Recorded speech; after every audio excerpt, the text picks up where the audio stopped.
시간 우리 함께 찬양하겠습니다. 오늘 주를 나서리죠.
사도신경을 통해 신앙을 고백드리겠습니다.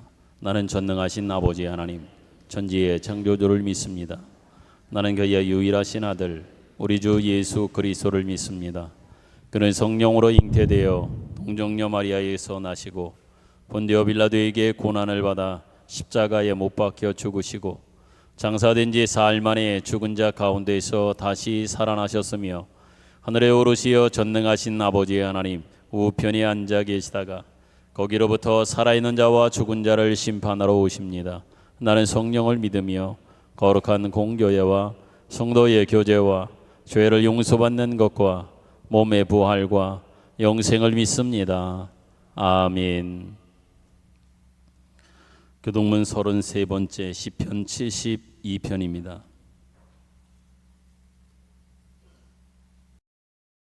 하나님이여 주의 판단력을 왕에게 주시고 주의 공의를 왕의 아들에게 주소서.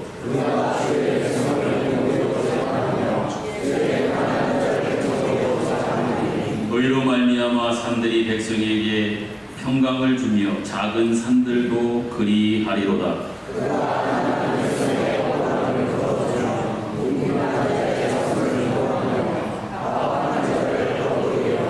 그들이 해가 있을 동안에도 주를 두려워하며 달이 있을 동안에도 대대로 그리하리로다.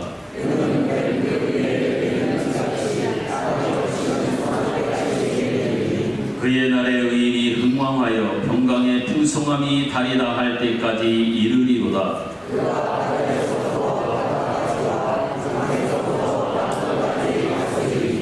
모든 왕이 그의 앞에 보복하며 모든 민족이 다 그를 섬기리로다. 아멘. 앉으셔서 찬송가 325장을 부릅니다.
장로님께서 기도 인도하시겠습니다.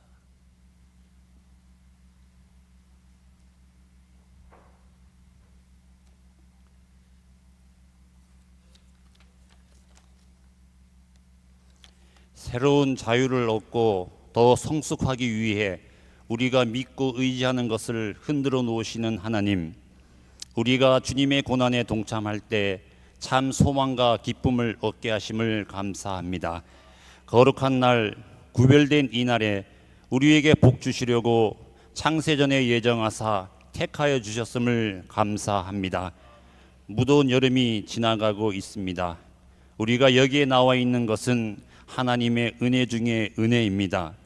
눈에 보이지 않는 하나님의 자녀됨이 우리에게 귀한 선물인 것을 감사드립니다. 오직 참 믿음만이 하나님을 기쁘시게 하고 하나님과 하나 되게 하고 그 믿음의 크기만큼 복을 받게 하심을 진심으로 감사합니다. 하나님의 영광을 드러내고자 하는 자에게 하나님께서는 응답하시고 반드시 상 주심을 믿으며 하나님의 말씀을 믿고 실행하는 자의 복을 모두가 누리게 하여 주옵소서. 동이 서에서 먼 것 같이 우리 죄를 기억도 하지 않겠다고 하신 주님의 자비하심과 인자하심을 기대하며 하나님의 놀라우신 기쁘신 은혜를 매일매일 삶 속에서 체험하며 부활한 예수 그리스도를 믿고 몸과 마음과 영혼의 병에서 다시 살아나서 당당한 하나님의 자녀로 하나님께서 만드신 이 세상에서 살아가게 하여 주옵소서.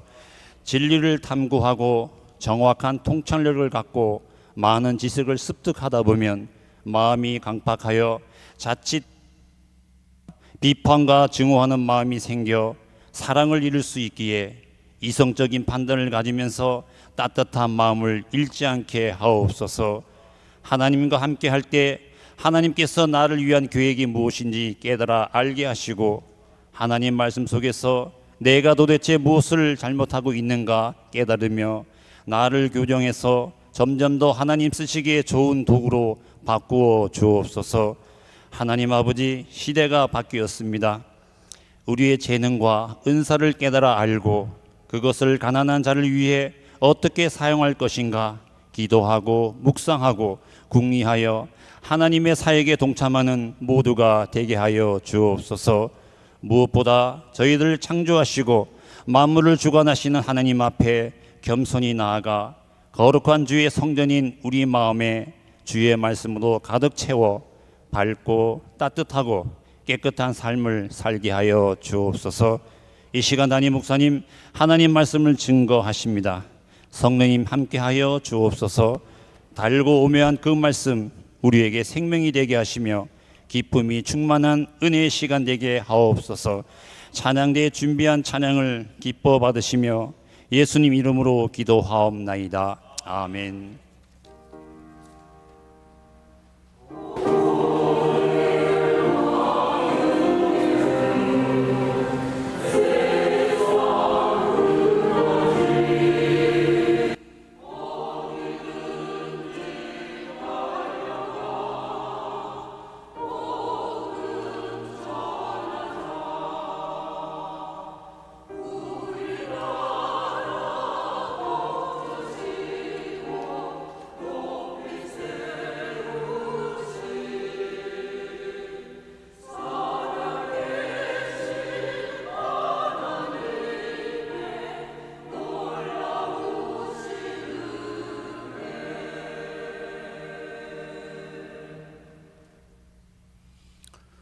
교회 소식을 전하여 드리겠습니다. 오늘 오후 예배의 특성은 3구역, 4구역 식구들이, 다음 주에는 5구역, 6구역 식구들이 준비하여 찬양 올려드리겠습니다. 성경 필사에 계속 관심을 갖고 진행해 주시길 바라고 계속되는 정교인 신방에도 여러분들의 관심을 부탁드립니다. 전국여전대 연합회 수련회가 돌아오는 화요일 서울 신길 성결교회에서 있게 됩니다. 혹시나 지난주에도 말씀을 드렸는데 우리 여전대 회원들이 가시는 데 있어서 차량 운행으로 도움을 주실 분이 있다고 하면 말씀 주시기를 부탁드리겠습니다. 원주시 운전기사 선교회 연합회의 8월 원료 예배가 이번 주 수요일 오전 10시 30분 지하 중예배실에서 있겠습니다. 환우들을 위한 기도를 여러분들이 이번 한 주간에도 계속 해 주실 것을 부탁을 드리고, 특별히 감사한 것은 어저께까지로 우리 교회의 교육기관 어린이부, 청소년부, 청년부의 여름 행사 수련회 여름 성경학교가 잘 마쳤습니다. 많은 분들이 기도해 주시고 또 관심, 특별히 후원 찬조해 주신 분들이 참으로 많이 계심에 감사드립니다. 여러분의 기도와 그 관심은 우리의 다음 세대가 그만큼 귀하게 아름답게 커져가는 또 키워져가는 힘이 되리라 분명히 믿습니다. 어떤 분은 모든 세 기관에 정성을 다해서 그렇게 찬조하고 후원한 분들도 계십니다. 그만큼 관심이 있고 그만큼 사랑한다라고 하는 표현이기도 하겠지요.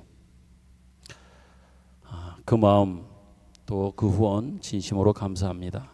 안전사고 없이 정은혜 가운데 잘 마쳤음을 다시 한번 담임 목사로서 우리 성도들께 감사하다는 말씀을 전해드립니다. 그 외에 그들은 주보를 참조하시고 우리 같이 축복성 부르며 우리 앞에 옆에 뒤에 있는 분들을 서로 바라보며 축복하겠습니다.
하나님의 사랑, 돌보심, 만지심 이번 한 주간에도 풍성한 한 주 되기를 간절히 소망합니다.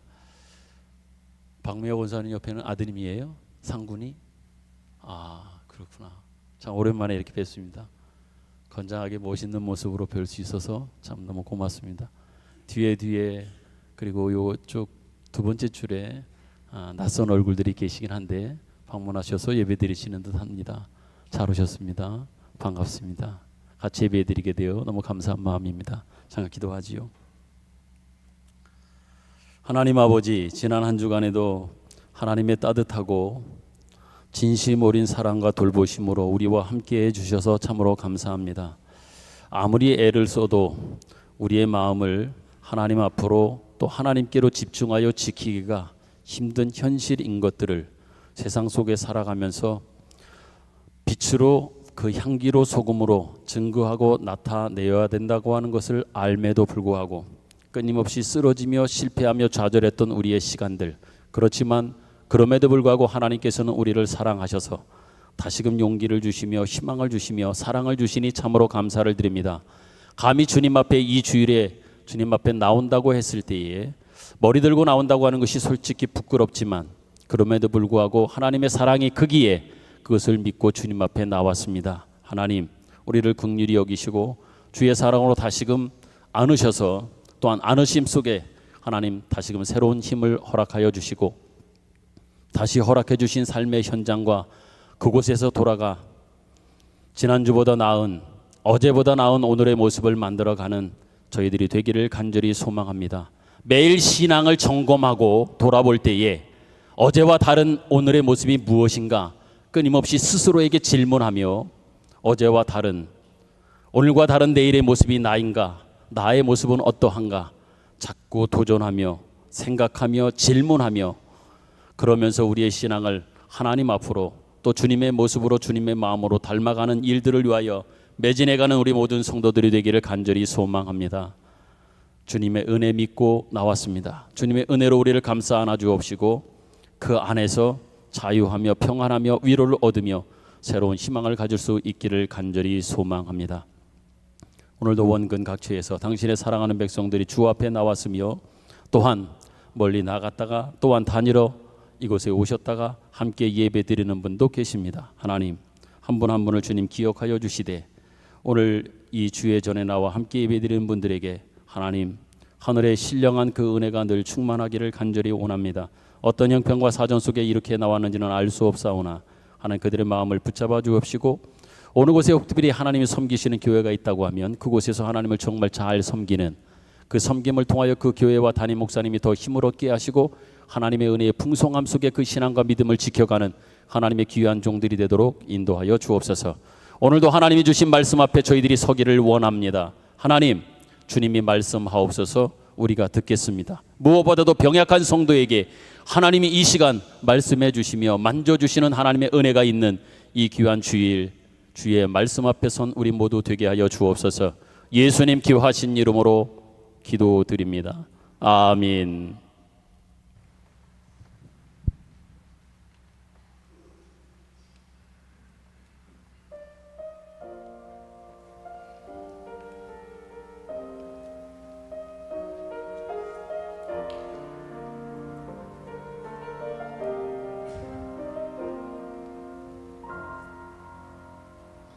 마음이 어두워지고 슬픔이 가득 차오를 때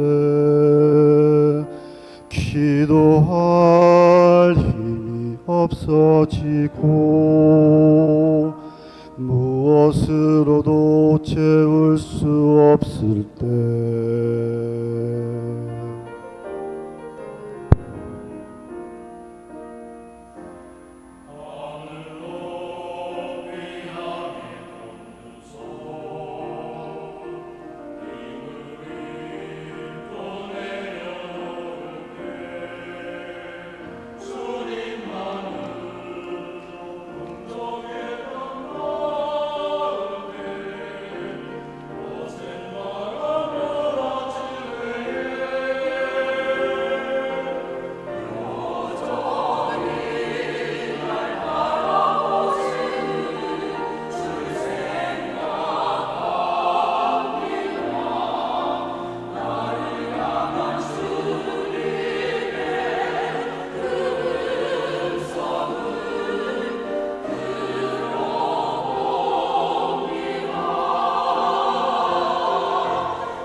마음이 다 드리는 찬양 주께 드리는 사랑이요 하늘 향해 높이 듣는소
아멘. 아멘. 성경 말씀 함께 보겠습니다. 로마서 13장 1절부터 5절까지의 말씀입니다. 로마서 13장 1절부터 5절, 제가 한 절, 여러분이 한 절 교독함으로 봉독합니다. 1절, 각 사람은 위에 있는 권세들에게 복종하라. 권세는 하나님으로부터 나지 않음이 없나니 모든 권세는 다 하나님께서 정하신 바라. 그러므로 권세를 거스리는 자는 하나님의 명을 거스리노니 거스리는 자들은 심판을 자취하리라. 다스리는 자들은 선한 일에 대하여 두려움이 되지 않고 악한 일에 대하여 되나니 내가 권세를 두려워하지 아니하려느냐. 선을 행하라. 그리하면 그에게 칭찬을 받으리라. 그는 하나님의 사역자가 되어 내게 선을 베푸는 자니라. 그러나 내가 악을 행하거든 두려워하라. 그가 공연히 칼을 가지지 아니하였음이니 곧 하나님의 사역자가 되어 악을 행하는 자에게 진노하심을 따라 보응하는 자니라. 같이 읽겠습니다. 그러므로 복종하지 아니할 수 없으니 진노 때문에 할 것이 아니라 양심을 따라 할 것이니라. 아멘. 오늘 여러분들과 제가 읽은 오늘 본문 로마서 13장의 말씀은 그 시작이 각 사람은 위에 있는 권세들에게 복종하라 라고 하는 말씀으로 시작하고 있습니다. 다시 말해 모든 권세는 하나님께로부터 난 것이고 하나님께서 정하신 것이기 때문에 복종하라고 말씀하십니다. 이 말씀은 한편으로 깊은 이해의 분별이 없다면 또 그런 배경 속에서 지금껏 역사 속에 많이 오해되어 왔던 말씀이기도 합니다. 거꾸로 교회사의 역사를 되돌아보면 승자가 진리다, 승리는 하나님이 주시는 것이다 라고 하는 주장이 끊임없이 제기되어 왔는데 이럴 때마다 바로 이 로마서 13장에 있는 이 말씀, 이 구절이 근거로 주장되어 왔습니다.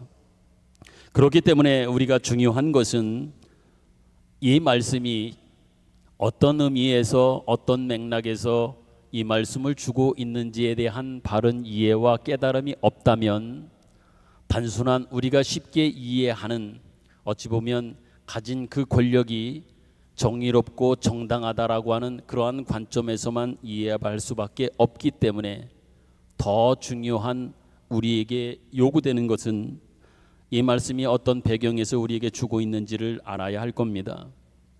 13장이 시작되는 그 배경에 12장 마지막 절은 이 말씀을 하면서 끝내고 있습니다. 그 말씀은 다른 것이 아니라 악에게 지지 말아라. 그렇지만 그 악을 이기는 것은 악이 아니라 선이다. 악에게 지지 말고 선으로 악을 이기라고 하는 이 말씀에 이어서 13장의 말씀이 등장하고 있다고 하는 그 배경을 우리는 이해해야 할 겁니다.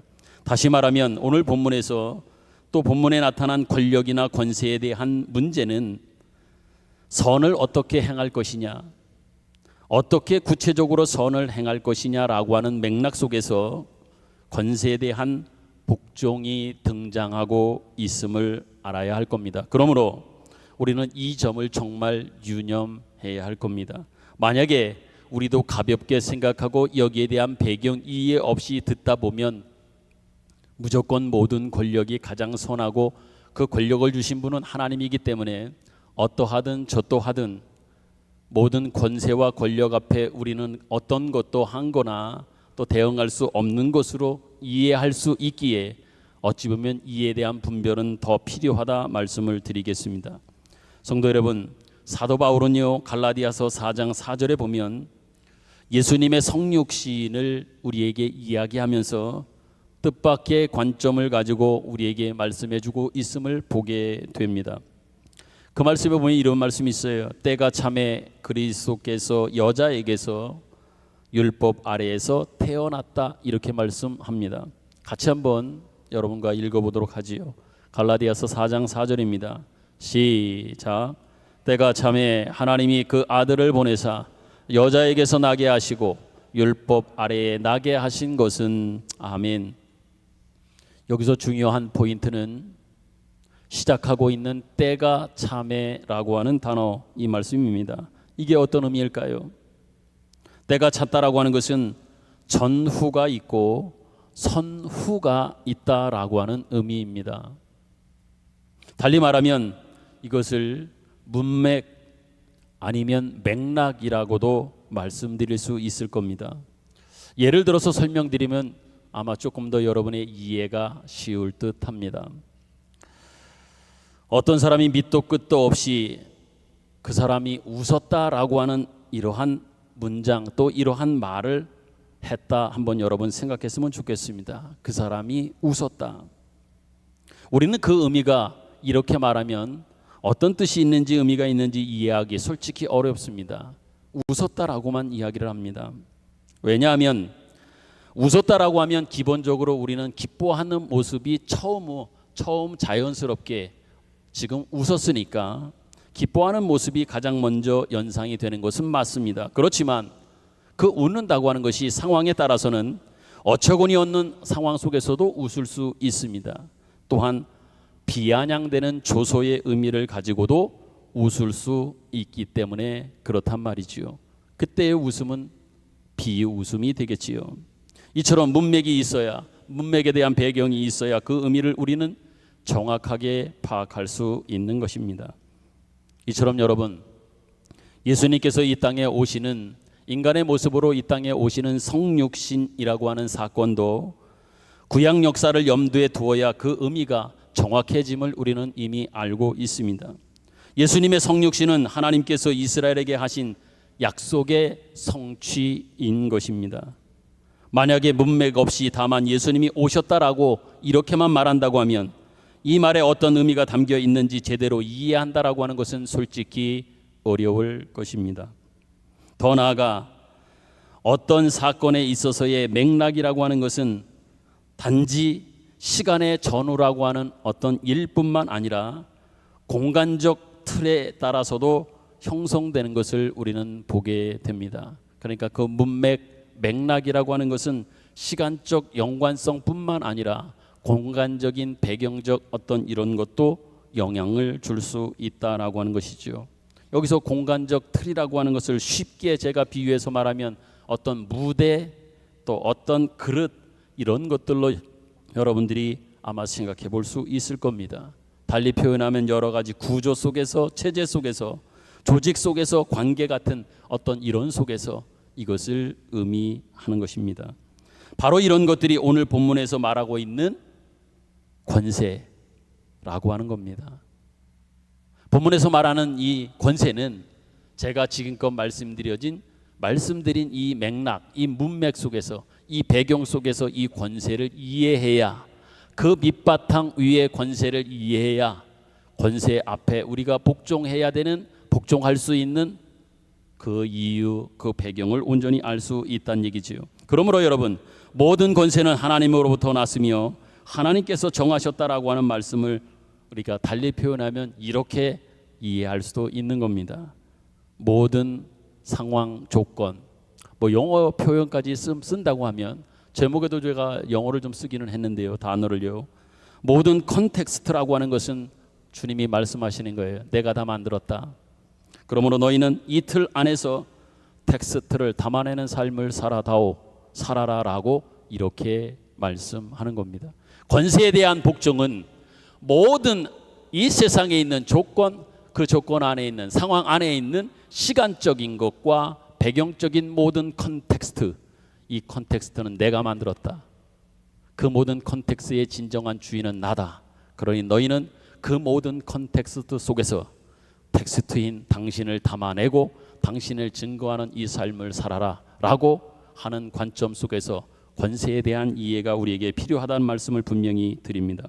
여러분, 컨텍스트라고 하는 말은 이미 여러 학문 분야에서 사용해온 전문 용어입니다. 제가 여기서 말씀드리는 컨텍스트는 단지 문맥인 것뿐만 아니라 때로는 그릇이기도 하고 무대인, 시간과 공간적 개념의 모든 것들을 아우르며 또한 포함한다 하는 차원에서의 컨텍스트인 겁니다. 예를 든다면 아마 또 이렇게도 생각해 볼 수 있을 겁니다. 예수님께서 공생애를 시작하셨을 때에 여러분이 잘 아는 것처럼 그 시작하시면서 바로 마귀에게 이끌려 광야로 가셨고 거기에서 마귀에게 시험을 받는 장면을 우리는 너무도 잘 알고 있습니다. 마귀에게 3가지의 시험을 받게 됩니다. 이때 마귀가 예수님에게 행하였던 이 모든 시험의 내용을 여러분 한번 생각해 보셨으면 좋겠습니다. 3가지의 시험을 했지요. 이 모든 시험의 내용은 결국은 한 가지 여러분께 말씀드리기에 앞서서 이 모든 3가지의 내용은 무엇을 하라고 어떠한 도전으로서의 예수님을 향한 시험이었는지 한번 생각해 보셨으면 합니다. 그것은 다른 게 아닙니다. 마귀는 예수님에게 이야기합니다. 요구합니다. 컨텍스트 속으로 네가 들어오지 말고 오히려 컨텍스트 밖으로 나가라고 하는 그 요구를 하고 있는 것이기도 합니다. 네가 왜 컨텍스트 속에 들어와서 그렇게 하느냐? 너는 하나님의 아들 아니냐? 네가 신 아니냐? 그렇다고 하면 왜 이 컨텍스트, 인간 세상 속에, 인간의 현실 속에, 이 삶 속에 네가 들어왔느냐? 들어오지 말아라. 오히려 들어오지 말고 텍스트 속으로 오히려 그 밖으로 나가라고 하는 그 요구를 3가지 시험이 결국 하고 있는 겁니다. 이러한 요구와 시험에 대해서 예수님은 어떻게 하십니까? 나는 도저히 그렇게 못하겠다. 나는 컨텍스트 속으로 텍스트가 들어왔다. 그거를 부인할 수 없고 나는 그것을 뛰어넘을 수도 없으며 그 밖으로 나가지도 나는 않을 것이다. 담대하게 당당하게 시험하지 말라라고 말씀하십니다. 달리 말하면 마귀는 지금 예수님의 성육신을 무위로 돌리고자 애를 쓰는 거예요. 네가 왜 성육신을 했느냐? 성육신 하지 말아라. 네가 그럴 수 없는 거 아니냐? 그래서는 안 되는 것 아니냐라고 성육신한 예수님을 향하여 성육신에 대해서 무위로 돌리려고 애를 쓰고 있는 겁니다. 컨텍스트 밖으로 나가라고 하는 이 유혹도 바로 여기에서 나온 배경인 겁니다. 이런 맥락에서 볼 때 성육신이라고 하는 것은 이렇게도 표현해 볼 수 있을 겁니다. 예수님의 성육신, 인카네이션, 성육신은 무한히 유한 속에 들어온 것입니다. 또한 제한된 컨텍스트 속에 들어오신 것, 바로 이것이 인카네이션 성육신입니다. 무한히 유한 속에 들어오신 것, 바로 이거 성육신이라는 얘기지요. 그렇다면 여러분, 컨텍스트라고 하는 이 속에 텍스트를 담아내는 이 일이 왜 필요한가? 예수님도 성육신을 통하여 컨텍스트 속으로 텍스트가 들어오셨지 않습니까? 오늘 권세의 문제를 살펴보면서도 이 부분이 참으로 우리에게 중요한 문제인 겁니다. 왜 컨텍스트 속에 텍스트를 담아내는 이 일이 우리에게 있어야 되느냐? 왜 필요하느냐라고 하는 이 질문, 이 도전 앞에 우리가 서게 되는 것이지요. 그것은 다른 게 아닙니다. 우리는 이미 로마서 12장을 시작하면서 거기서 이런 말씀을 주셨던 것들을 우리는 기억합니다. 제가 한번 다시 읽어드리죠. 너희 몸을 하나님이 기뻐하시는 산 제물로 드리라, 이렇게 말씀하셨습니다. 너희 몸을 하나님이 기뻐하시는 산 제물로 드려라, 이렇게 말씀하셨습니다. 11장까지와 12장의 맥락은 전혀 다르지 않습니까? 분위기가 완전히 바뀌었습니다. 전환되었습니다. 그러니 이제 너희는 너희 몸을 하나님이 기뻐하시는 산 제물로 드리는 삶, 그것 살아다오라고 주님은 부탁과 명령을 하고 있단 말입니다. 이 이야기는 다시 말해서 구체적이고 현실적인 신앙, 그 생활을 해야 된다 하는 것들이 필요하다라고 하는 관점 속에서 기뻐하시는, 하나님이 기뻐하시는 산 제물 되라고 하시는 그 권면, 우리는 이미 살펴보았습니다. 여기서 특별히 산 제물이라고 하는 것은 삶으로 드리는 제사요, 삶으로 하나님 앞에 드리는 우리의 인생이라고 제가 여러 차례 여러분들 앞에 말씀드렸던 것들을 아마 기억할 겁니다.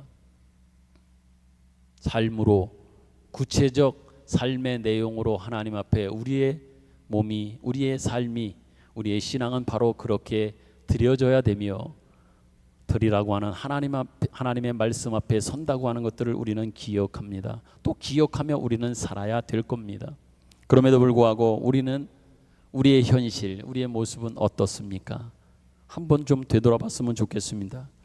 삶을 하나님 앞에 온전히 드리는 것보다는 우리의 삶에 종교적 색채를 입히는 종교적 명분을 목표로 삼고 살아가는 모습이 솔직히 많지는 않습니까?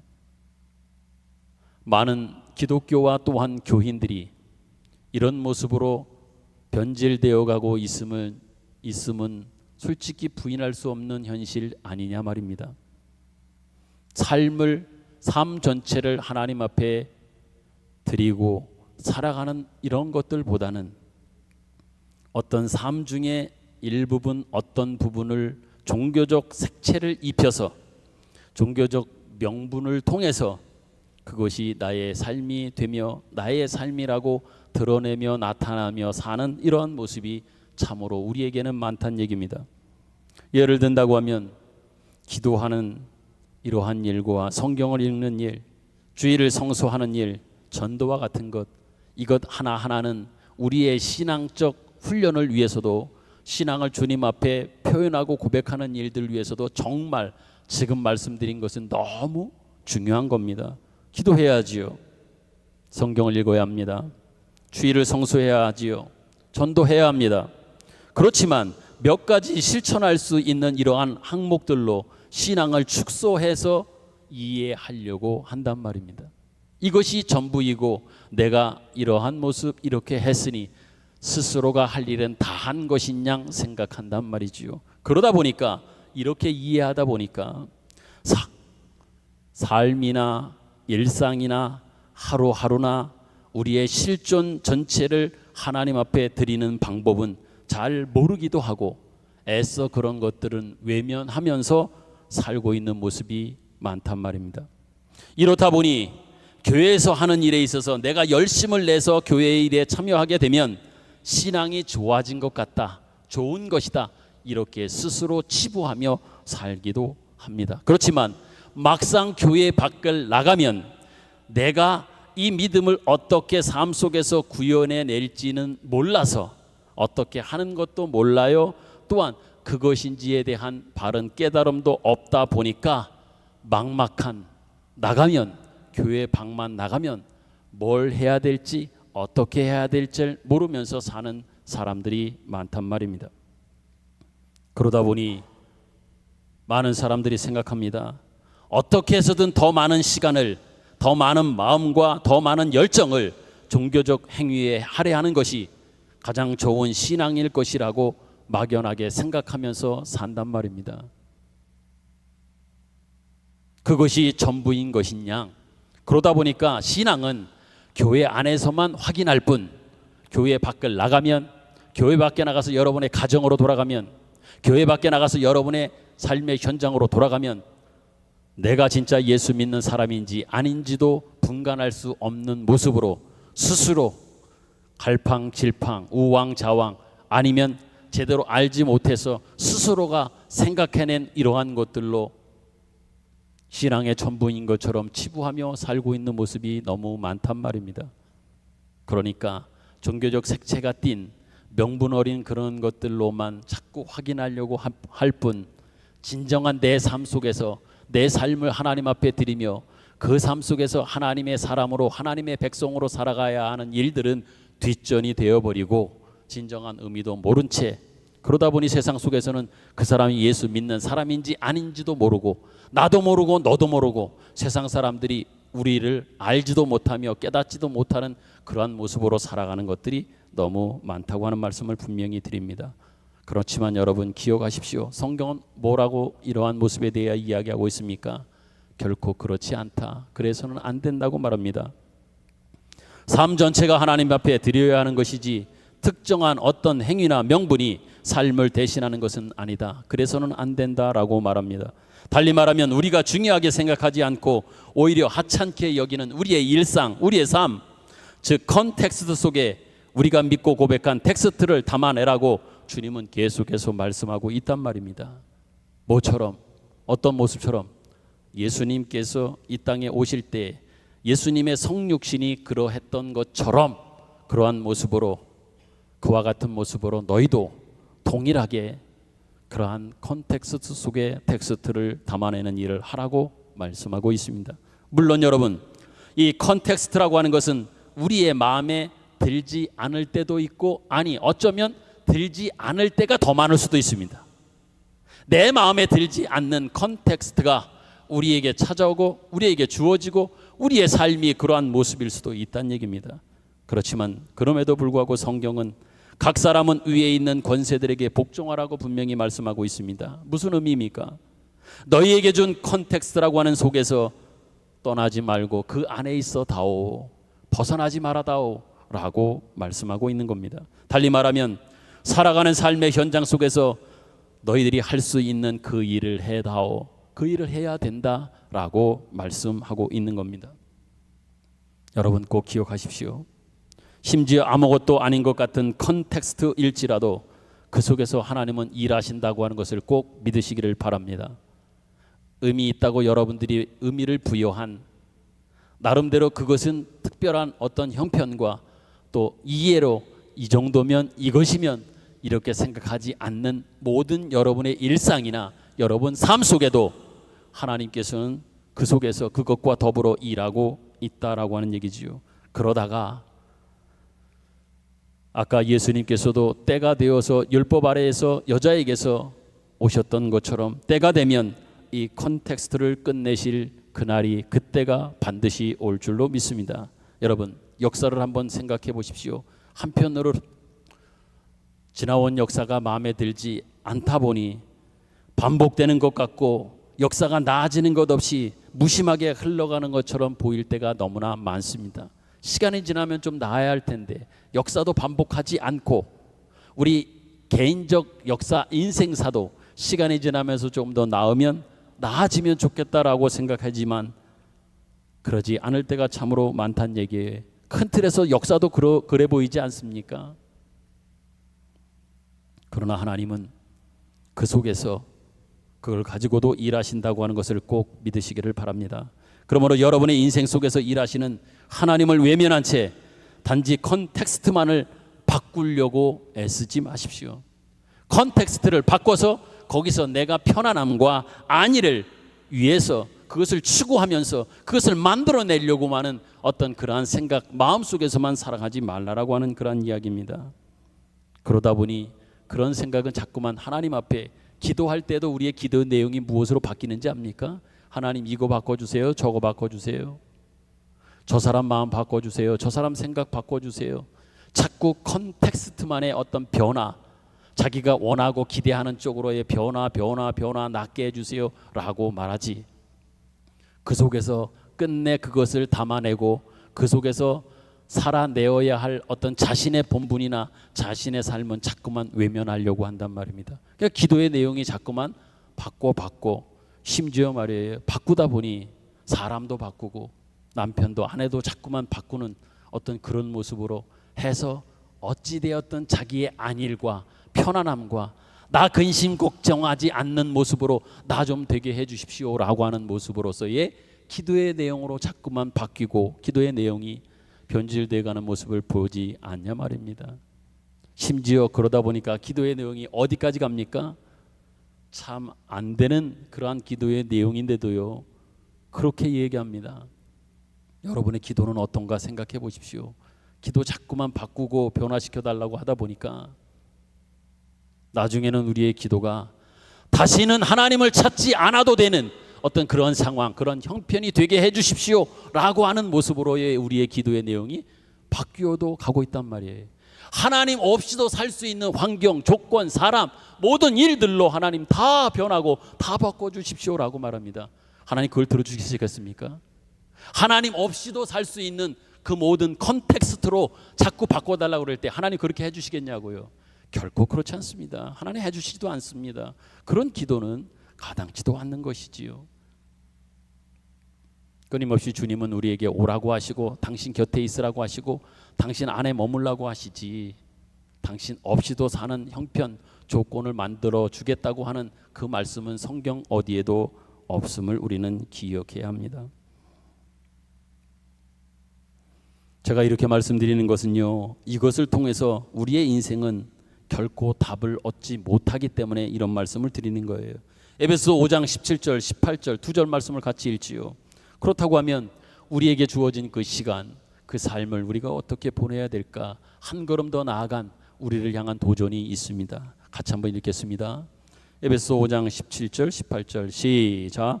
그러므로 어리석은 자가 되지 말고 오직 주의 뜻이 무엇인가 이해하라. 술 취하지 말라. 이는 방탕한 것이니 오직 성령으로 충만함을 받으라. 아멘. 어리석은 자 되지 말라. 주의 뜻이 무엇인지 분별 이해해라. 술 취하지 말아라. 방탕한 것이다. 오직 성령의 충만함을 힘입어라 라고 말합니다. 특별히 여기 의념해 볼 것은 뭐냐, 술 취하지 말라고 하는 겁니다.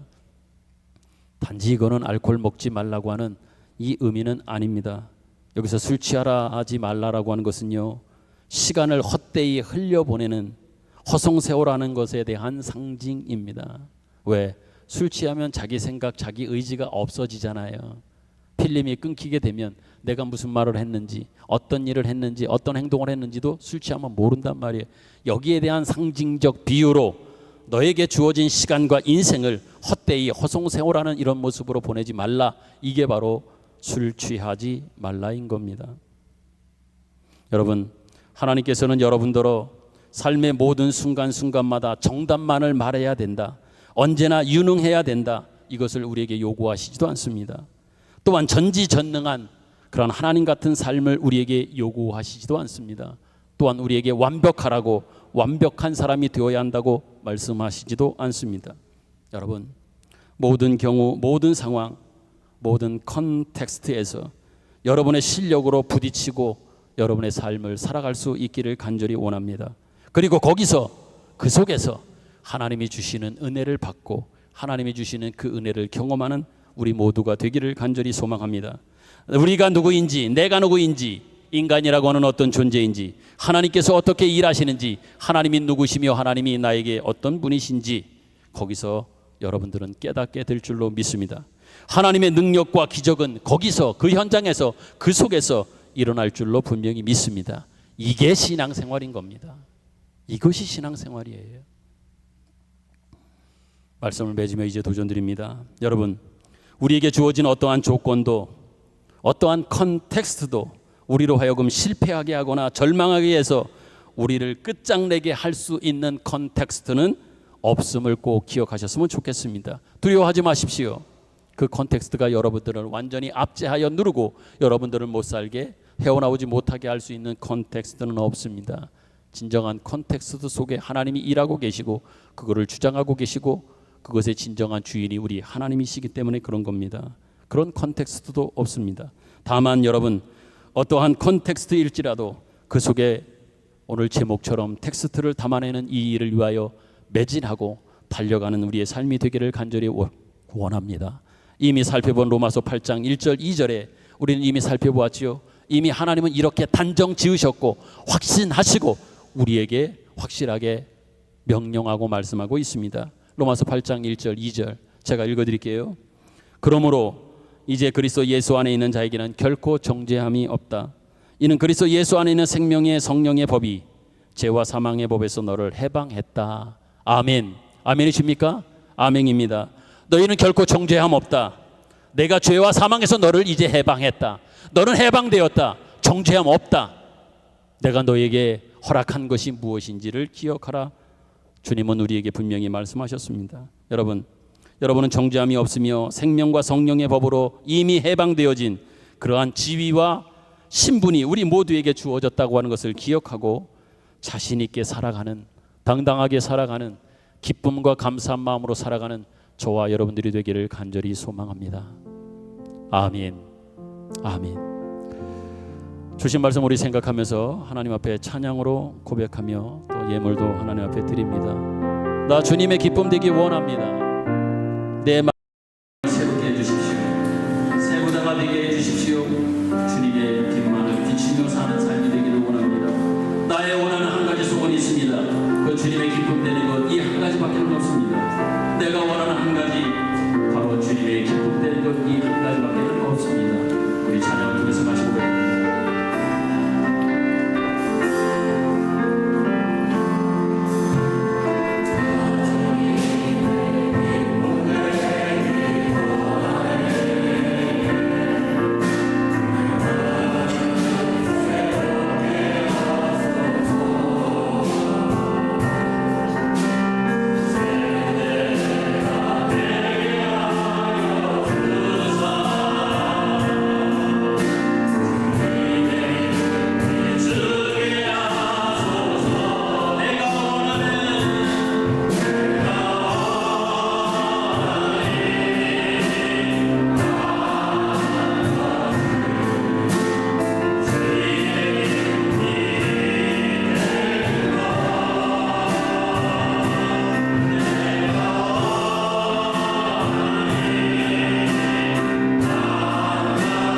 어머님이 아마 이거 카드를 내신 것 같은데 끝나고 저 뵙고 나중에 다시 말씀드리도록 하겠습니다. 기도하겠습니다. 하나님 아버지 은혜를 감사합니다. 우리가 무서워하며 겁을 내는 이유는 우리의 믿음 없음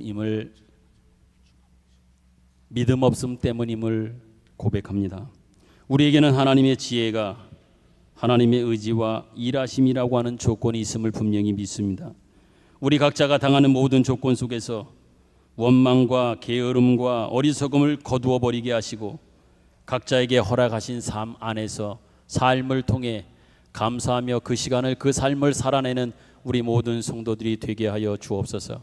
하나님 아버지, 우리에게 주신 컨텍스트 그 모든 조건 속에서 때로는 걱정하며 염려하며 탄식하며 그렇지만 하나님 앞에 기도하며 하나님의 사람으로 끝까지 사는 저희들이 되게 하여 주옵소서. 그리하여 우리가 산 하루하루를 하나님 앞에 온전히 바치며 드리는 하나님께서 우리에게 허락하신 위대한 인생, 위대한 하나님의 증인들로서의 삶을 살아갈 수 있도록 동행하시고 힘 주시옵소서. 정성된 마음으로 귀한 예물을 준비하여 하나님 앞에 봉헌하여 드립니다. 이 예물을 주님 받아 주시옵소서. 이 예물을 통하여 하나님 영광 나타나기를 소망합니다. 하나님은 약속하셨습니다. 하늘의 신령한 복, 이 땅의 기름짐의 복이 있음을 기억하며 소망하며 하늘의 소망, 이 땅의 기름짐 늘 기대하며 그것으로 만족하며 사는 우리 모두가 되게 하여 주옵소서.